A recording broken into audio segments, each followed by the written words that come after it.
আসসালামু আলাইকুম ওয়া রাহমাতুল্লাহি ওয়া বারাকাতুহু। আমার নাম আফসানা খাতুন। আমি সংস্কৃত দৃষ্টি পাবলিক স্কুলের তৃতীয় শ্রেণীর ছাত্রী। আমি একটি কবিতা আবৃত্তি করতে চাই। কবিতার নাম মা আমার, কবি কামিনী রায়। যেই দিন অচরণে ডালি দিনু এ জীবন, হাসি ও শুধু সেই দিন করে আছে বিসর্জন। হাসিবার কাঁদিবার অবসর, নামি আর দুঃখের জন্মভূমি।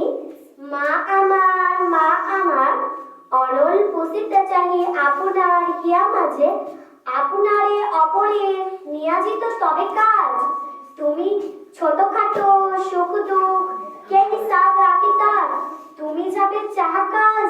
মা আমার অতীতের কথা কহি, বর্তমান যদি যায় সে কথাও কহিব না। হৃদয়ের জপির তাই গাহি যদি কোনো গান, গাবো তবে অনিবার। মরিব তোমারই কাছে মা আমার, মরিব তোমারই তরে, বাঁচিব তোমারই তরে। নাহিলে বিষদময় এ জীবন কেবা ধরে। যতদিন না বুঝিবে তোমার কলঙ্ক ভার, থাক প্রাণ যাক প্রাণ মা